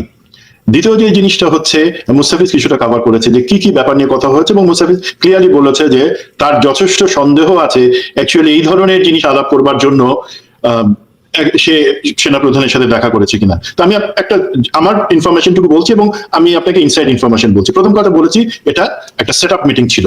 হ্যাঁ, সরকারের পক্ষ থেকে সব জায়গা থেকে জানতো না, বাট সরকারও কিন্তু জানতো, সরকারের কিছু মহল জানতো, ইভেন পলিটিক্যাল দিক থেকেও দু একজন জানতো যে এই ধরনের একটা মিটিং সে করবে সেনাপ্রধানের সাথে। এখন মিটিংটা গোপন রাখা হলো কেন? গোপনীয় কিছু তো আলাপ হয় না, সাধারণভাবে আমরা বুঝি সৌজন্য সাক্ষাৎ। ভারতীয় দিক থেকে একটা এটা চাল, এবং আপনি নিশ্চিতভাবে জেনে রাখেন এটা যে লিক করা সেটা কিন্তু ভারতের পক্ষ থেকেই করা হয়েছে। যদিও আমরা ইনসাইড ইনফরমেশন আমরা পাই ভারতীয় দূতাবাস এবং ভারতীয় রয়ের মাধ্যমে এটা লিক করা হয় যে তার সাথে মিটিংটা হয়েছে। কেন? সেটা অ্যাকচুয়ালি পারপাসটা আমি যতটুকু বুঝি সেটা হচ্ছে বিশ্বকে দেখানো যে এটা একটা 111 টাইপের সরকার, সেনা সমর্থিত, যেখানে সেনা প্রধানের একটা বড় ভূমিকা বা সেনাবাহিনীর একটা ভূমিকা আছে। সুতরাং এখানে যদি নিপীড়ন হয়ে থাকে, এখানে যদি আইনের ব্যত্যয় হয়ে থাকে, সেটাতে সেনাবাহিনী অবশ্যই একটা স্টেক হোল্ডার, সেটা দেখানো। 2 নাম্বার জিনিস যেটা হচ্ছে যে সেনাবাহিনীকে একটা জায়গায় নিয়ে আসা এবং তাকে বোঝানো যে রাষ্ট্র পরিচালনায় তার ভূমিকাটা এখন বেশি। সুতরাং যদি সেনাবাহিনী বেশি দিনও থাকে, যেহেতু ভারতের ব্লেসিং আছে, সেনাবাহিনী বেশি দিন থাকে, ভারতের বা এই অন্তর্বর্তীকালীন সরকার বেশি দিন থাকে, ভারতের দিক থেকে কোনো আপত্তি নাই। এটা আমার ধারণা, এই কারণে তার এটা করেছে। আর ওইখানে কি অ্যাকচুয়ালি হচ্ছে আমার কিছু ধারণা আছে, সেটা হচ্ছে যে জিনিসগুলো ড্রোন, এখানে আমি জেনারেল ওয়াকারকে একটু ক্রেডিট দিব 3টা পয়েন্টে। একটা হচ্ছে সীমান্তে ড্রোন দেখা যাচ্ছে, এগুলা কি আমাদের অ্যাক্টিভিটি কিনা। 2 নম্বর পয়েন্ট হচ্ছে মাইনরিটি ইস্যুতে সংখ্যালঘুদের নির্যাতন। 3 নম্বর সীমান্তে বিভিন্ন ধরনের ঘটনা এবং সীমান্তকে কড়াকড়ি দেয়া। এই 3টা ব্যাপারে কথা হয়েছে মুস্তাফিজ, এখানে এই ড্রোন নিয়েও কথা হয়েছে। বাট সেখানে জেনারেল ওয়াকার তাকে বলেছে যে আমাদের আর্মির ক্যাপাসিটি এবং ডক্ট্রিন অনুযায়ী এখানে ড্রোনের কোনো ভূমিকা এবং ড্রোন আমাদের সেনাবাহিনীর কোনো অংশ না। আমরা ড্রোন ওয়ারফেয়ারেও নাই, আমাদের ড্রোন নাই। আপনাদের ইন্টেলিজেন্স আছে, সেটাই তো যথেষ্ট জানবার জন্য যেখানে সত্যি কোনো ড্রোন আছে কিনা এবং সেটা কোন পক্ষ থেকে। Please don't ask any question যেটা আমাদেরকে বিব্রত করে। মাইনরিটির ব্যাপারে উনি সরাসরি বলেছেন যে আপনাদের গণমাধ্যম এবং আমাদের গণমাধ্যম এই 2টা মিলাই আপনারা যদি দেখেন সেটার উত্তর তো আপনি পেয়ে যাবেন, আমার কাছে তো জিজ্ঞাসা করার দরকার নাই। এবং যখন বর্ডার সিকিউরিটির ব্যাপারে বলা হয়েছে, উনি সেইটাতে বলেছেন যে এটা তো সরকারের স্বরাষ্ট্র মন্ত্রণালয়ের কাছে আপনার জিজ্ঞাসা করবার কথা, আপনারা আপনাদের চ্যানেলেই সেটা আলাপ করে নিতে পারেন। আমার কাছে এই প্রশ্নগুলা আমার জন্য বিব্রতকর।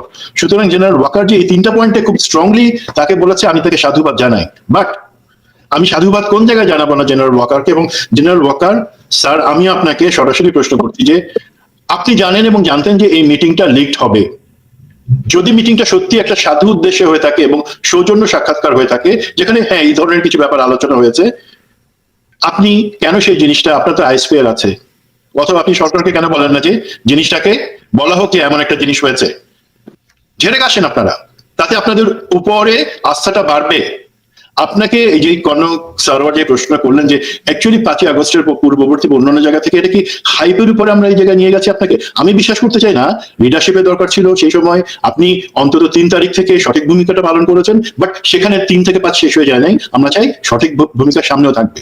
এখন আরেকটা জিনিস আছে যেটা আপনার আশা করি আপনি বলবেন, এই মিটিং এ বিক্রম মিস্ত্রি আপনাকে একটা 15 পয়েন্টের একটা তালিকা দিয়েছে, মানে আমরা বলি ডোন্ট ডু দ্যাট, তালিকাটা kind of don't do that. মানে কি, তারা চায় না যে বাংলাদেশের সরকার বা সেনাবাহিনী এই জিনিসগুলো করুক।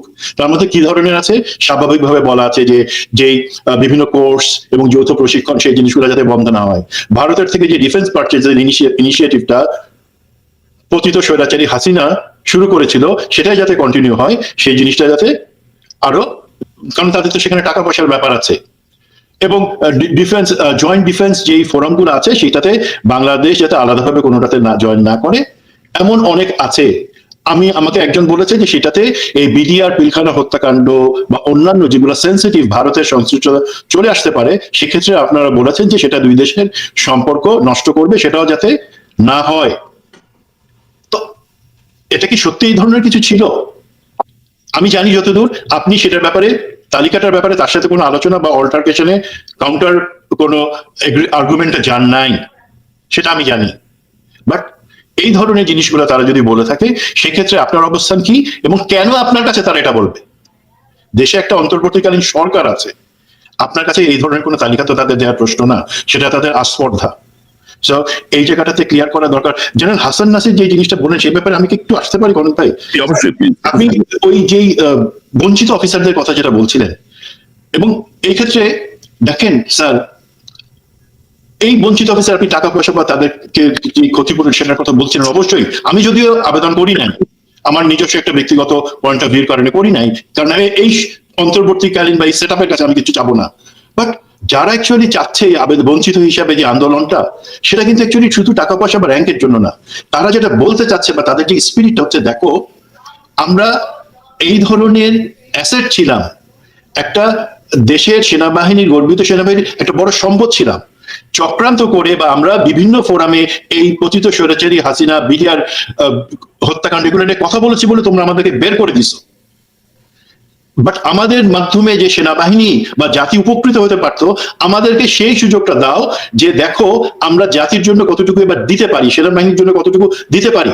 আমি কি চাই সেটা পরের কথা, বাট দেখো, কারণ আপনারা দেখবেন স্যার, আপনার সাথে তো সেই সমস্ত অফিসারের অনেকেরই যোগাযোগ আছে, সবাই কিন্তু আলহামদুলিল্লাহ যে যেখানে আছে, দেশে বা বিদেশে, সবাই নিজেদেরকে প্রচন্ড ভালো জায়গায় নিয়ে গেছে তাদের পরিশ্রম, মেধা এবং দক্ষতার মাধ্যমে।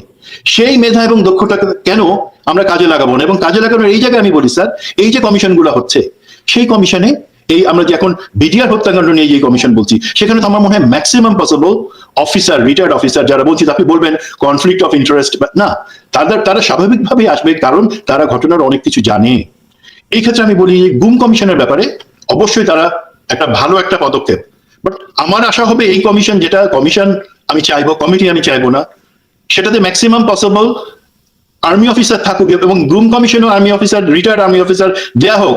না হলে কি গুম কমিশনের উপর কিন্তু আমার আস্থা চলে যাচ্ছে। সরি, এই কারণে না যে তারা গুমের তদন্ত করতেছে তা না, তদন্তটা যেই প্রক্রিয়ার মধ্যে আরো মানে সঠিকভাবে হওয়ার কথা, আমার সেই জায়গায়, যেমন আমরা প্রথমে যে লিস্টটা দেখলাম, সেই লিস্টে যে নাম আমার কাছে দেখে মনে হলো ডিজিএফআর ডিজি অফিসে গিয়ে তার অনার বোর্ডের কেউ মোবাইলে ছবি তুলে সেই ছবিটা দিয়ে তারপর বলতেছে এদের নাম পাঠাও। আমি তো যাচাই বাছাই করবো যাতে আমরা প্রকৃত যারা গুম খুনের সাথে জড়িত তাদেরকে ধরতে পারি। আমি এমন কোন নাম হেবাই নিয়ে আসবো না, যেহেতু অনার বোর্ড থেকে নেওয়া হয়েছে। আমি কেন বলছি, এক একজনের নাম দুইবার করে আসছে, আপনারা চেক করে দেখবেন, ডিজিএফ অফিসে, ডিজির অফিসে যান, নামগুলো ঠিক এইভাবে আছে। কারণ একজন মোল্লা ফজলে আকবর, উনি মেজর জেনারেল ছিলেন, পরবর্তীতে লেফটেন্যান্ট জেনারেল ছিলেন, দুইবার তার নাম আসছে, এখন সেইভাবেই আসছে, সেই নাম চলে আসছে। যাদের আমি জানি একজনের সময় কোনো গুম খুম হয় নাই, তার নাম আসছে।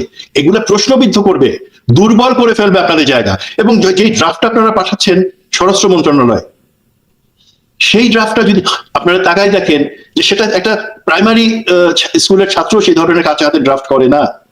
প্লিজ এই সমস্ত দুর্বলতা কাটাতে পারেন যদি আপনারা আপনাদের জনবলটাকে সঠিক জায়গা থেকে সঠিক লোক নিয়ে করতে পারেন। সুমন ভাই, ধরেন অনেকেই ধরেন ইতিমধ্যে দেশ থেকে পালিয়ে গেছে এবং আপনাকে বিডিআর এর এই হত্যাকাণ্ডের পরপরই আপনার যে প্রতিবাদী ভূমিকা বা আপনার যে রোল, আপনি আমার এখানে ইন্টারভিউতে বলেছেন যে আপনি এই ঘটনার কয়েকদিন পরে আপনাকে ডিজিএফআই তে নিয়ে যে নির্যাতন করা হয়েছে, 2.5 দিন ধরে আমাকে নির্যাতন করছে, এবং যে এটার মূল ব্যক্তি ছিল পরবর্তীতে ব্রিগেডিয়ার রাশিদুজ্জামান, সে কিন্তু অলরেডি দেশ থেকে পালিয়ে গেছে। জি, ব্রিগেডিয়ার রাশিদুজ্জামান পালিয়ে গেছে। এবং এই ক্ষেত্রে আমি বলি, যে আরেকজন যে ছিল কর্নেল ইমরান ইবনে রউফ, তার নাম তো আমি কোথাও দেখছি না, কোথাও আসছে না। রাইট, মানে তার মানে এটা তো হওয়ার কথা, অভিযোগ যেগুলো আসবে সেই অভিযোগের ভিত্তিতে যাদের নাম, তাদেরকে তালিকাভুক্ত করা হবে যাচাই বাছাইয়ের পর। যাচাই বাছাই আমি আবারও বলি, ধরেন ব্রিগেডিয়ার জেনারেল আজমি, তাকে যে গুম করা হলো, সে গুম করে তো তাকে সিটিআইবির মাধ্যমে তো তাকে আয়না করে নেওয়া হয়েছে। তখনকার সময় আমি কাউকে নাম করে বলতে পারতেছি না যে তার জীবন তুমি দুর্বিষহ করে ফেলো, বাট আপনি অনেক লোকের নাম আনছেন, বাট সিটিআইবি তখন যে ডিরেক্টর ছিল তার নাম তো আপনার লিস্টে নাই। কেন নাই? বিকজ ব্রিগেডিয়ার জেনারেল আজমি জিনিসটা তো উনি অভিযোগ করেছেন গুম কমিশনে, এবং জানি আমরা কিভাবে হয়েছিল। সেখানে তো যদি কারো নাম থাকে সিটিআইবি তখনকার ডিরেক্টরের নাম থাকবে, সেই নাম নাই। তো আমি আশা করব আমাদের এখন আমরা যে কথা বলছি ফোকাসটা হচ্ছে বিজিআর হত্যাকাণ্ডের জন্য যে কমিশন, সেখানে যাতে তারা গুম কমিশনের মতো একটা দুর্বল জায়গা থেকে প্রশাসনিক কোনো কিছু নাই, কোথায় যাবে, ইনভেস্টিগেশন করবে, কার মাধ্যমে। একটা আপনি আর্মির অফিসারকে, রিটায়ার্ড পাস্ট অফিসারকে নেন, সেখানে তারা কিন্তু জানে কোথা থেকে কোন এক্সাক্ট ইনফরমেশন কার কাছ থেকে পাবে। তেমনি ভাবে আমি চাবো এই ভুল থেকে শিক্ষা নিয়ে আমরা এখনকার যে বিজিআর হত্যাকাণ্ড তদন্ত কমিশন, সেখানে সঠিক পরিমাণে জনবল দিব, সঠিক লোকদেরকে দিব, এবং যে জিনিসটা সন্দেহটা প্রকাশ করছেন জেনারেল হাসান নাসির, সেটা হচ্ছে লোক যাই দেওয়া হোক না কেন, যতক্ষণ পর্যন্ত না আমরা সেই প্রেশারটা ক্রিয়েট রাখতে পারবো, হেই ডিজিএফআই তোমার এখানে কিছু প্লে করবার নাই। ডিজিএফআই ব্যাপারে এখানে একটা বলি, স্যার আপনি তো দেশে আছেন, বলেন তো ডিজিএফআই কেন আমাদের রাওয়াল ইলেকশনে ইন্টারফেয়ার করতেছে? কেন টার্গেট করে করে যারা শেখ হাসিনার সেই পয়লা মার্চের সেনাকুঞ্জের অ্যাড্রেসে যারা প্রশ্ন রেখেছিল, লজিক্যাল প্রশ্ন তার কাছে, তাদেরকে টার্গেট করে করে কেন স্মিয়ার ক্যাম্পেইন করা হচ্ছে, তাদের ব্যাপারে বিভিন্ন এজেন্ট এই সমস্ত দেওয়া হচ্ছে? এখানে একটা ইউনিফাইড জায়গা। আমার বিশ্বাস রাওয়াতে যারাই ব্যালটে আছে প্রত্যেকে কিন্তু এই জায়গায় একটা জায়গায় একমত যে আমরা দেশকে একটা সুন্দর নির্বাচন দেখাতে চাই, যে আমরা একমত হতে চাই, আমরা হাসবো, গল্প করবো, একই সাথে আমরা প্রতিদ্বন্দ্বী। সেখানে কেন ডিজিএফআই বিষ ঢালছে? সুমন ভাই, আমি এই রাওয়া নির্বাচন বা এটা নিয়ে একটা দুই দিকের মধ্যে একটা কাজ করবো। আমার কাছে প্রচুর তথ্য আসছে এবং আমার মনে হয় যেন এই জাতীয় হস্তক্ষেপ যেন না হয়, বা ভোটারদের জন্য, সেনাবাহিনী যারা ভোটার তাদের জন্য আমরা একটা ক্লিয়ার একটা আলোচনা করার চেষ্টা করবো। আমি আবারও আসছি আপনার কাছে। কর্নেল মুস্তাফিজ, বাংলাদেশের কোনো সচিব যদি ভারতে যায়, সে কি যে ভারতের আর্মি চিফের সঙ্গে দেখা করতে পারবে? ভারতের চিফ অ্যাডভাইজারের সঙ্গে দেখা করতে পারবে? মানে কোনো তালিকা দিয়ে আসতে পারবে যে মুসলমান নির্যাতন বন্ধ করো, সীমান্তে এটা বন্ধ করো, ওই আমাদেরকে নিয়ে যে কথা বলতেছে, যে কি যেন নামটা বলে গেলাম, যে কলকাতার যে এমপি শুভেন্দু, তারকে দিয়ে এগুলো বন্ধ করাও, ইন্ডিয়ান মিডিয়াতে এই সব অপপ্রচার যা ফালতুমি হচ্ছে এগুলো বন্ধ করো। অর্থাৎ আমরা কিন্তু ধরেন নিজেদের সার্বভৌমত্ব যেটাকে আমরা হারিয়েছিলাম হাসিনার আমলে, সেটাকে আমরা রিগেইন করার চেষ্টা করছি। তার মধ্যে যদি এই যে সেনা প্রধানের কাছে যদি একটা সচিবের এই এক্সেসটা হয়, এবং সেই যদি এখানে যে মাতবরি করার চেষ্টা করে, এটাকে আপনি কিভাবে দেখছেন? বা জেনারেল ওয়াকারকে কি আমরা কি ওভার এস্টিমেট করছি কিনা? মানে ওনার ভূমিকার জন্য উনি একটা স্বাধীনতা পদক পাইতে পারে বাংলাদেশে, একদম দেশপ্রেমিক সেনাবাহিনীর ভূমিকাই উনি পালন করছে, যে ভূমিকাটা আমাদের অতীত সেনাবাহিনীরও পালন করা দরকার ছিল, যে নো, আমরা তোমাদের এই অবৈধ নির্বাচনের পরে আমরা তোমাদেরকে সমর্থন দিব না। এই কথাটা বলার মতো গার্ডস কারো ছিল না। একটা পরিস্থিতিতে জেনারেল ওয়াকার সিদ্ধান্ত নিয়েছেন, বা মিড লেভেল বা সবকিছু মিলিয়ে যে পরিস্থিতি ছিল তাতে তার বাইরে যাওয়ার কোনো সুযোগ ছিল না। তো আমরা কি ওভার প্লে করছেন, বা আমরা কি ওভার করছি তাকে নিয়ে? কি মনে করেন আপনি? বা এই যে সচিবের প্রসঙ্গটা যেটা বললাম একটু সংক্ষেপে, আমরা 1 ঘন্টার কাছাকাছি। অ্যাবসলিউটলি, আপনি যেটা বলেছেন সেটা হচ্ছে আন্তর্জাতিকভাবে একটা দেশের পজিশন সম্মান সেটা হচ্ছে ইকুয়াল। আমি আন্তর্জাতিকভাবে বাংলাদেশের স্ট্যাটাস এবং ইন্ডিয়ার স্ট্যাটাস সমান, বাট জিনিসটা হচ্ছে আমরা এমন ভাবে আওয়ামী লীগ সরকার আমাদেরকে নতজানু পররাষ্ট্র নীতি দিয়ে করেছে, এখানে তাদের সচিব এসে আমাদের সেনাপ্রধানের কাছে অ্যাক্সেস পায়, কিন্তু আমাদের সচিব গিয়ে কিন্তু তাদের জয়েন্ট সেক্রেটারির কাছেও পাবে না, আমার যেটা ধারণা আর কি, বা সেনাবাহিনীর উপপ্রধানের সাথেও পাবে না। বাট আমি যেটা মনে করতেছি সেটা হচ্ছে এই যে ইন্ডিয়ান হেজিমনি থেকে আমরা বের হয়ে আসার যে চেষ্টাটা, এটা কিন্তু এখন পর্যন্ত নাই। যে হাসান স্যার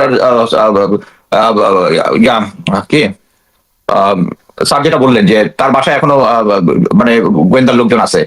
আমি আরেকটা জিনিস খুব অবাক হইলাম যে রিটায়ার্ড মেজর একজন আছে, মেজর দেলোয়ার, এই যে গুড অফিসার, তাকেও সে বৈষম্যের শিকার। অ্যামেজিংলি যে জুলকারনাইন স্যার একটা আর্মির প্রমোশন বোর্ড নিয়ে একটা চিঠি দিয়েছিল, যেটা একটা সার্ভিং অফিসার ওখানে কমেন্ট করেছে, এটা আর্মি হেডকোয়ার্টার থেকে তাকে এক্সপ্লেনেশন চেতেই পারে, কিন্তু রিটায়ার্ড অফিসারকে ওখানে কমেন্ট করার জন্য চেয়েছে। কারণ হচ্ছে কোনদিন আবার আমাকে, আমি যেহেতু করি আমাকে করতে হয়, তা আমাকে ওই অফিসারের সাথে আমি এটা জেনে করে কল দিলাম যে কি ব্যাপার, তোমার কি এরকম চিঠি দিয়েছে নাকি? কয় স্যার আমাকে এরকম একটা চিঠি দিয়েছে, আমার এক্সপ্লেনেশন, আমি just ignoring, drop into the trust, let them understand that he got no power with the retired officers. মানে এই জিনিসটা হচ্ছে পাওয়ার গেইন করার একটা চেষ্টা করতেছে, যে রিটায়ার্ড অফিসারকে তার আন্ডার আমব্রেলাতে আনার চেষ্টা করতেছে, যেটা ওই যে রাওয়াকে আগের বার যেটা করেছিল আগে, সেই জিনিসটা। সো এইটা হচ্ছে ইন্ডিয়ান হেজিমনি। এবং ভারত তার এই যে যেটা সুমন যেটা বললো, যে এখানে তার সাথে দেখা করার মানেই হচ্ছে সরকার এবং আমাদের সেনাবাহিনীকে দেখানো যে still General Waker is a good একটা বিগ স্টেক হোল্ডার। আমি যেটা মনে করতেছি বর্তমানে সেনাবাহিনীর যে পাওয়ারটা আছে is come from DGFI, is come from 9 div, is come from BGB. মানে হচ্ছে যে কোনো একটা ক্রাইসিস সিচুয়েশন হলে যারা স্টেক হোল্ডার থাকবে ঢাকা কন্ট্রোল করার, তাদের এদেরকে কিন্তু এখন পর্যন্ত উনি সরান নাই। বাট এই জিনিসগুলা যদি উনি সরায় ফেলেন তাহলে কিন্তু আস্তে আস্তে কিন্তু ওই যে প্রোপাগান্ডাটা কমে যাবে, শেখ হাসিনার এটা কমে যাবে তার। বাট তারা মনে করতেছে তারা এখনো এই ইম্পর্টেন্ট জায়গাগুলো কন্ট্রোল করতেছে। সো আমি যেটা মনে করি যে এই যে যত সময় যাবে এই যে ইন্ডিয়ান প্রোপাগান্ডা জগৎ ছিল এগুলো আস্তে আস্তে সীমিত হয়ে যাচ্ছে। যত সময় যাবে তত এই জেনারেল ওয়াকারের পাওয়ারটা কমতে থাকবে। এই কমতে থাকা পাওয়ারটাকে বুস্ট দেওয়ার জন্য বিক্রম মিশ্র আইসা সেনাপ্রধানের সাথে দেখা করে এটা বুস্ট দেওয়ার চেষ্টা করছে। এবং স্টিল ইন্ডিয়ান হেজুমনি যে কাজ করতেছে এটা চলে যাওয়ার সাথে সাথেই যখন দেখা গেল যে কি আমাদের কমিশনটা হবে না, এই যে 25 ফেব্রুয়ারি যে বিডিআর কারণে যে গুণটা হবে না, এটা ক্লিয়ার ইন্ডিকেশন যে এখনো তারা জানে। আমি প্রথমবারই জিনিসটা বলছিল হাসান নাসির তখন ছিলেন না, যে কিভাবে আন্তর্জাতিকভাবে তারা এখন ব্যাকফুটিং এ আছে, নেইবারদের সাথে ব্যাকফুটিং আছে। এইটার যদি একটা কমিশন হয় তারা আরো ব্যাকফুটিং এ যাবে। সো আমরা মনে করি যে এট প্রেজেন্ট, এবং আমি আরেকটা জিনিস বলি যে একটা জিনিস আমি ফিল করেছি, সেটা হচ্ছে বাংলাদেশের অন্যান্য যে রাজনৈতিক দলগুলো আছে, ইভেন আমি নাম করেই বলি বিএনপি এবং জাতীয়তাবাদ, তাদের মধ্যেও একটা ইন্ডিয়ান সিম্পাথাইজার গ্রুপ আছে।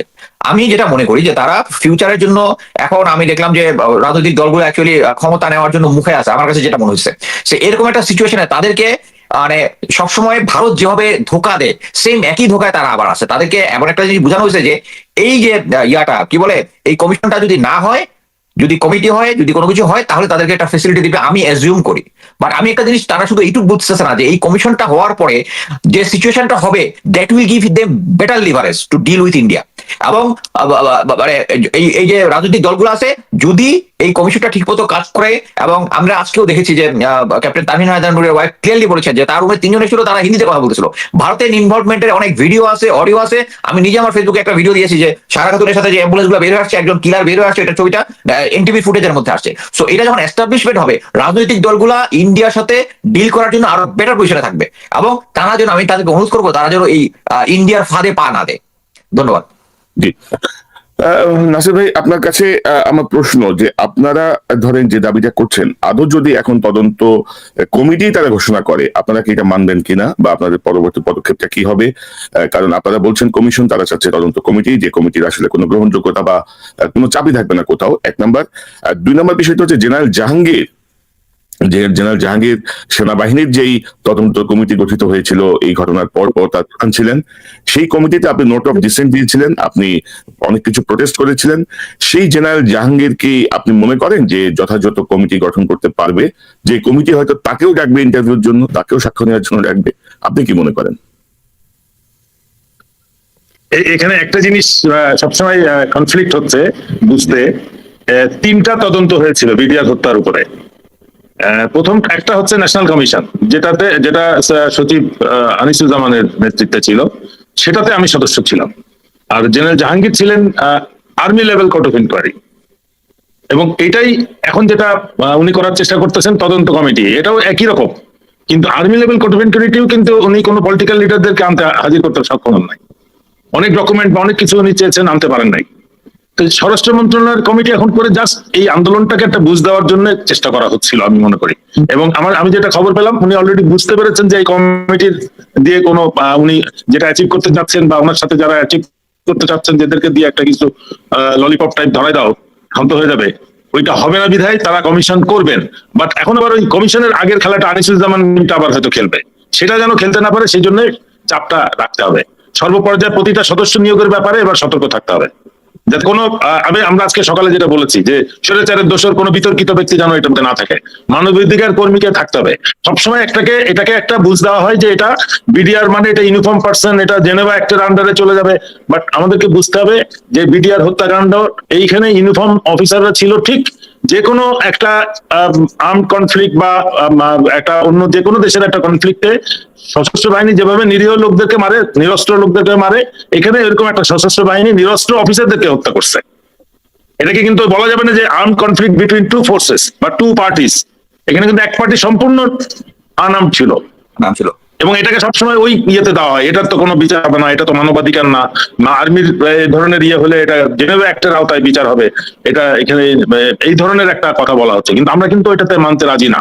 যেহেতু এক পক্ষ সম্পূর্ণ, তারা কোনো প্রকার ইভেন পেন্সিল দিয়ে কাউকে গুতা দিয়েছে এরকম কোনো প্রমাণ আমরা পাই নাই। যে জীবন বাঁচাতে তারা একটা পকেট থেকে কলম বের করে তারা আত্মরক্ষার চেষ্টা করছে, তারা একেবারে অকাতরে জীবন দিয়েছে। সুতরাং এই ক্ষেত্রে ওটা অবশ্যই এটা মানবতার বিরুদ্ধে অপরাধ হয়েছে। এবং আমি মনে করি যে শেখ হাসিনার ফ্যাসিজমটা শুরু হয়েছে এই বিডিআর হত্যাকাণ্ড দিয়ে। সুতরাং এটাকে যদি বিচার না করা যায়, তাহলে ওই গুম খুন বা মানবাধিকার আন্তর্জাতিক মানবাধিকার আদালত যেটা হয়েছে ওটা থাকারই প্রয়োজন নাই। ওটাও একটা মানে প্রথম কেসটা যদি এরা বিচার না করতে পারে। রাইট নাসির ভাই, আমি বুঝতে পারছি। জি, আর তৃতীয় যেটা তদন্ত হচ্ছে সেটা হচ্ছে যে আর এখন যে নাটকটা করছে তাকে আনা হয়েছে যে তুমি বেছে বেছে এমন ভাবে তদন্তটা করবা যাতে গড়ে একটা সবাইকে অপরাধ করুক বা না করুক তাদেরকে নিয়ে জেলে রাখা যায় এবং অনির্দিষ্টকালের জন্য যেন তারা জেলে থাকে। এবং এটা শুধু না, এই যে সার্ভিং অফিসারদের প্রতি যারা অসন্তোষ প্রকাশ করছে তাদেরকেও বেছে বেছে কিন্তু বের করা হয়েছে এবং তাদেরকে এখন সামান্যতম সুযোগ, মানে প্লট সবকিছু আছে। রিটায়ার্ড অফিসারকে এখন বলা হচ্ছে যে তুমি তো বরখাস্ত, তাকে সে পেনশন পাচ্ছে, তার প্লট আটকিয়ে দিয়েছে। পিএস ডাইরেক্টরেট বলতেছে তোমার তো 2 বছর জেল, তুমি তো বরখাস্ত। এখন প্রশ্ন হচ্ছে কে তার কথা শুনবে যে আমি তো পেনশন পাচ্ছি? মানে কিরকম একটা বিশৃঙ্খল অবস্থার সৃষ্টি হয়েছে, কোনো কিছু কিন্তু হিসাব নাই। এগুলোর ব্যাপারে প্রয়োজন ছিল সাথে সাথে একটা মানে কমিশন করে এটা বসে বিষয়টা বিবেচনা করে যে কি হয়েছে, কেন এত অপরাধ। এই সেনাবাহিনীর অফিসারের র্যাবে যে এত র্যাব দেখেন তাদের ভুল স্বীকার করে কিন্তু মাপ চেয়ে নিছে ডিজি। যাই করুক র্যাব কিন্তু র্যাবের অফিস যে দুর্ঘটনাটা গুলো ঘটাচ্ছে, গুম খুন যাই কিছু হয়েছে, 99% মিলিটারি অফিসাররা ইনভলভ এটাতে। তারা পুলিশকে ইমপ্লিকেট করে এই কাজগুলো করছে। এরাই অথরিটিটা পাইছে কোথায়, সাহসটা পাইছে কোথায়? এই পাইছে হচ্ছে সেনাবাহিনী থাকাকালে যে ইমিউনিটি তারা আছে, যে বেসিক মানে রাইটসটা নাই, ফান্ডামেন্টাল রাইটস সশস্ত্র বাহিনীর নাই। তাদেরকে যা বলা হয় তোমাকে জেল, তোমাকে এই শাস্তি দেওয়া হলো, তারপরে সে ওই শাস্তিটা নিয়ে চুপচাপ একা একা কাঁদতে কাঁদতে বাড়িতে চলে যায়। তার কারো কাছে বলার থাকে না যে আমার প্রতি অবিচার হয়েছে কি হয় নাই।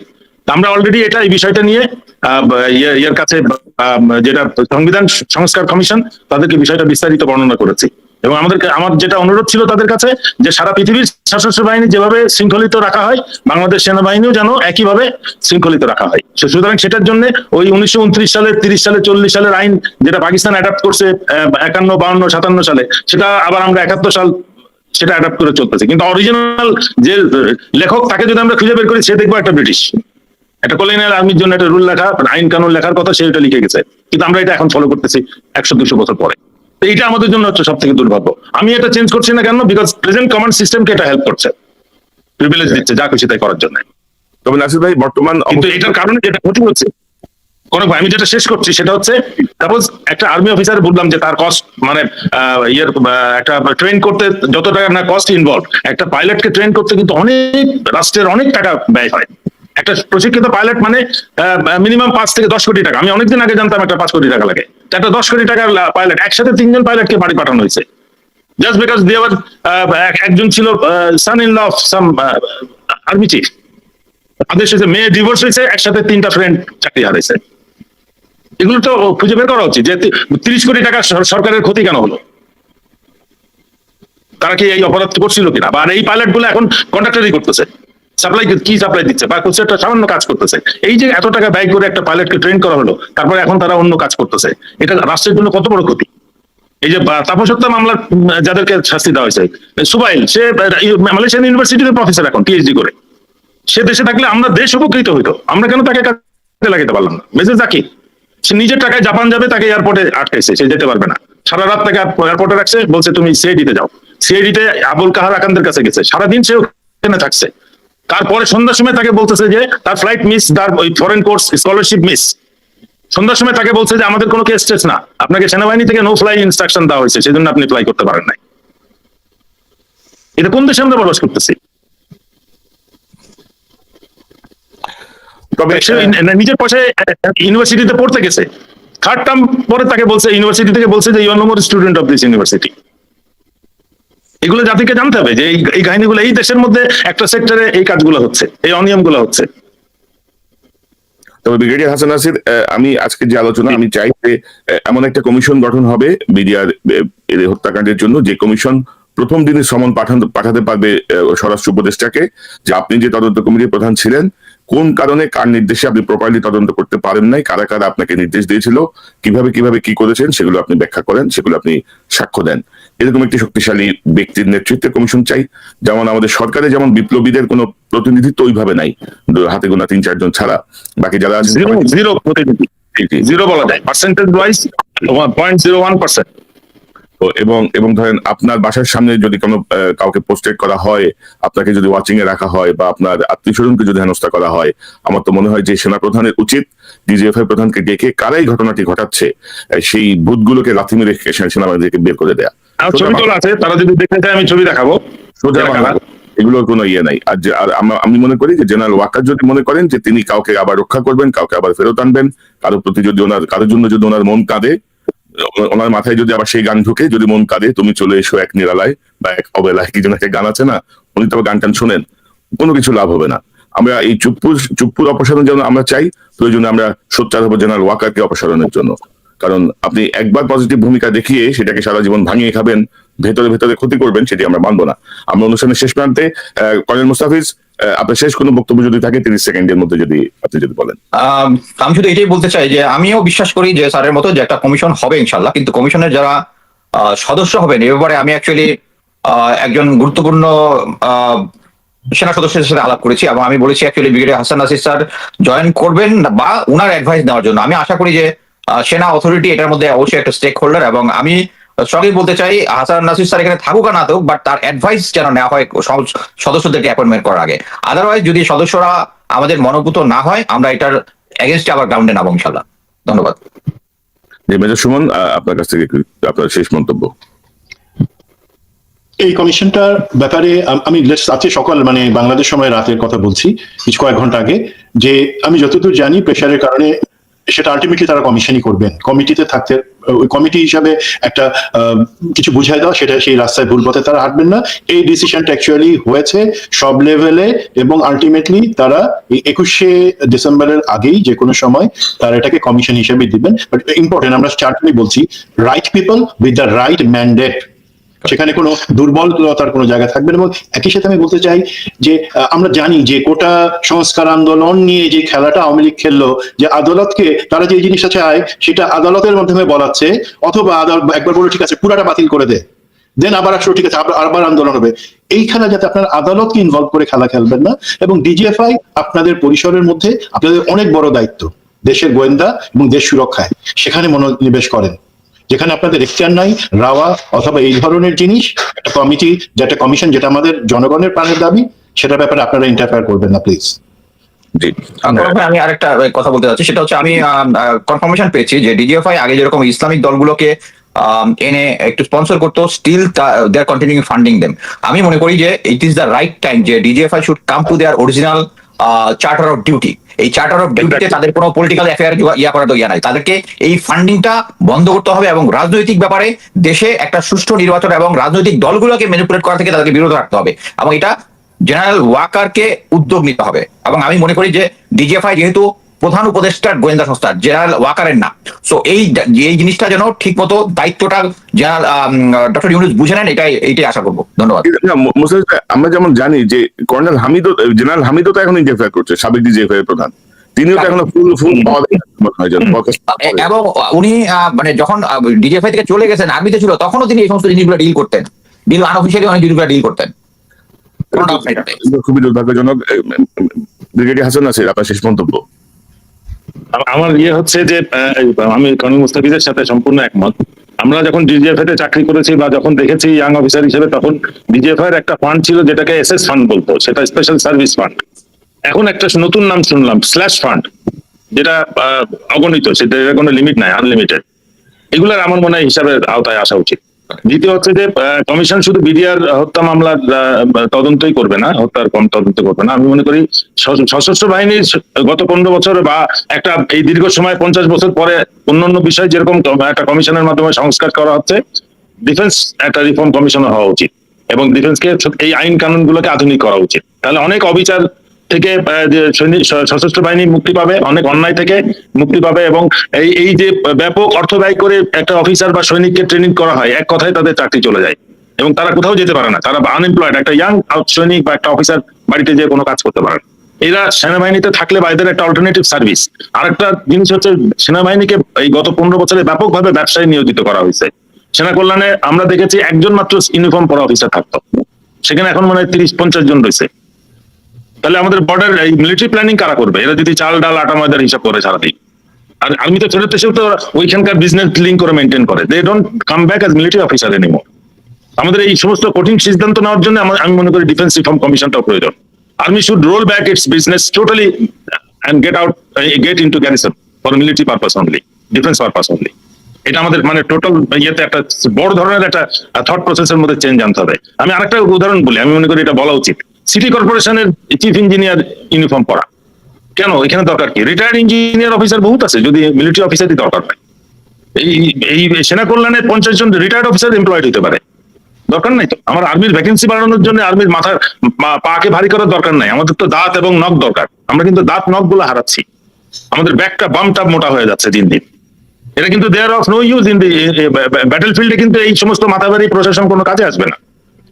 দে আর ভেরি এক্সপেন্সিভ এবং দে কাম ব্যাক টু আর্মি, ওই তাদের সমস্ত মানে ইমোরাল প্র্যাকটিস সহ ফেরত আসে। সিটি কর্পোরেশনে যেটা হয়, একটা ইঞ্জিনিয়ার ইউনিফর্ম পরা অফিসার, মেডিকেল কলেজে একটা ইউনিফর্ম অফিসার, ওয়াই? একটা রিটায়ার্ড ডক্টর ব্রিগেডিয়ার রিটায়ার করবে, যাও তুমি ঢাকা মেডিকেল কলেজের দায়িত্ব নাও, ডাইরেক্টর হয়ে যাও। নাসির ভাই, আমরা পরবর্তীতে আরো বিস্তারিত আলোচনা করবো এইসব টপিকগুলো নিয়ে। এবং আমার যেটা মনে হয়েছে, গত 16-17 বছর ধরে আর্মিকে লোভী বানানোর একটা চেষ্টা হয়েছে, ফোর্স থেকে সরিয়ে দেওয়া হয়েছে। আপনারা যখন অফিসার ছিলেন তখন আপনারা এক সপ্তাহ আগে রিকুইজিশন দিতেন যে আমার অমুক আত্মীয় আসবে বা অমুক জায়গায় যাবো, একটা গাড়ি দেন। এখন ক্যাপ্টেন মেজর লেভেলে আপনার প্রায়র নিচে গাড়ি হইলে তাদের চোখ ভরে না, 5000 স্কোয়ার ফিটের নিচে ছোট বাড়ি হইলে তাদের মন ভরে না, এইসব আর কি। মানে অর্থাৎ খুব মানে এই শব্দটা তো এখন খুব জনপ্রিয়, খুব মেটিকুলাসলি ধ্বংস করে দেওয়া হয়েছে আর্মিকে। মানে বিপর্যস্ত করা, ক্ষতিগ্রস্ত করা হয়েছে আর কি। ক্ষতিগ্রস্ত করতে করতে আজকে এই হাল। আশা করি আপনাদের মতো অনেক অফিসার আমি জানি যে তারা খুব সোচ্চার, খুব সাহসী ভূমিকা আছে, নিশ্চয়ই আমরা আমাদের এই ঘাটতিগুলোকে পূরণ করতে পারবো। সর্বশেষ আমি একটা জিনিস দেখাতে চাই। আমি গতকাল রাতে কি আমার ফেসবুকে একটা পোস্ট দিয়েছিলাম, আমি যদি একটু দেখাই। আমরা কিন্তু এখন নিরাপদ বোধ করছি না। আগে আমরা যে ভাবটা, অগস্ট মাসে যে ফিলিংটা এসেছিল, ওই নিরাপত্তা বোধটা কিন্তু আস্তে আস্তে হারিয়ে ফেলছি আমরা। কিন্তু এই যারা সাফার করেছে তারা কিন্তু আবার অনিরাপদ বোধ করছে, সারা দেশের জনগণ কিন্তু অনিরাপদ বোধ করছে এবং মনে করছে যে এই 1600 বা 2000 অফিস যারা ছাত্র জনতা যারা জীবন দিছে, এই হাজার হাজার যারা আহত হয়েছে, পুরোটাই মনে হয় বিফল হয়েছে। আমাদের দ্রুত মনে হয় কিছু একটা করা উচিত। রাইট স্যার, আমি নিজেও স্যার একজন রিটায়ার্ড আওয়ামী জেনারেলের মাধ্যমে একটা থ্রেট পেয়েছি যে আমার বিপদ হইতে পারে। আমি জানি বলছি sir, I survive Sheikh Hasina. আমি একই কথা বলি। তবে আমি সর্বশেষ এই যে বিচারের যে কমিশনের কথা, সেটা নিয়ে আমি গতকাল রাতে একটা পোস্ট দিয়েছিলাম এবং সেখানে আমি বলেছি, তবে মানে কমিটি নির্বাচনে যেন কোনো চুদুল বুদুল না হয়। বাড়ি চট্টগ্রাম, ঢাকা বিভাগের ছাত্র আদমরা আপনার এই পোস্টটা করছি শহীদ মিনারের দ্বারাই। হাসিনার সুবিধাভোগী, দুর্নীতিবাজ, চেতনাজীবী, ভীতু, গোপনে ভারতের দালাল মতি মাহফুজের গঙ্গের পাচাটা কাউকে যেন নিয়োগ দেওয়া না হয়, বিনয়ের সঙ্গে সতর্ক করা হলো। অর্থাৎ আমরা জেগে আছি ইনশাল্লাহ, আমরা কোনো কিছুই ছাড় দেবো না, ন্যূনতম কোনো ছাড় নাই আমার দেশের প্রশ্নে।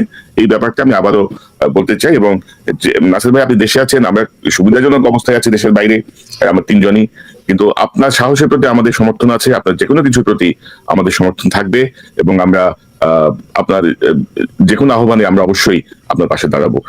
ধন্যবাদ। আমি একমাত্র আল্লাহর উপর ভরসা করি যে আমি কখন মরবো, কিভাবে মরবো, কোথায় মরবো, এটা ঠিক করা আছে। এটা কোন অবস্থাতে 1 ইঞ্চি, 1 মিনিট, 1 সেকেন্ড ছাড়া কেউ চেঞ্জ করতে পারবে না। সুতরাং আমাকে দিয়ে কেউ পিছু হটাতে পারবে না। আমার মনে হয় যে আমরা এখানে বাকি যে 3 জন আছি, 3 জন একই মানসিকতাই পোষণ করি আমরা, যে আমাদের ভরসা একটা, আমাদের কি হবে সেটা দুনিয়ার কারো হাতে এই জাতীয় কোনো বিষয় নাই। আপনাদের 3 জনকে অসংখ্য ধন্যবাদ আজকের যোগ দেওয়ার জন্য, এবং বিশেষ করে ব্রিগেডিয়ার হাসান নাসির সাহেবকে বিশেষ ধন্যবাদ যে জাস্ট একটা টেক্সটের মধ্যেই উনি রিকোয়েস্ট করেছে, আপনি যোগ দিয়েছেন। আপনাকে অসংখ্য ধন্যবাদ আবারও আন্তরিকভাবে ধন্যবাদ। আমরা আবারও আপনাদের সবাইকে নিয়ে আমরা আমি অনেক হালকা ফিল করছি। আমাকে এই ফিলিংটা দেওয়ার জন্য, আমার সাথে একাত্মতা প্রকাশ করার জন্য ধন্যবাদ। You did a great job today. ধন্যবাদ। জি, থ্যাংক ইউ। আসসালামু আলাইকুম। ওয়ালাইকুম আসসালাম। দর্শক, এতক্ষণ যারা অনুষ্ঠান শুনলেন, নিশ্চয়ই আপনি আলোচনা মর্মার্থ উপলব্ধি করতে সক্ষম হবেন। আবারও নাটক কমিশন কমিটি, আমরা কোনোভাবে কোনো কমিটিকে নিয়ে নেওয়া হবে না, পূর্ণ ক্ষমতা সহ একটি কমিশন দিতে হবে, যে কমিশনের ক্ষমতা থাকবে যে কোনো কাউকে তলব করা, যে কোনো কাউকে জিজ্ঞাসাবাদ করা। এবং আমি চাইবো যে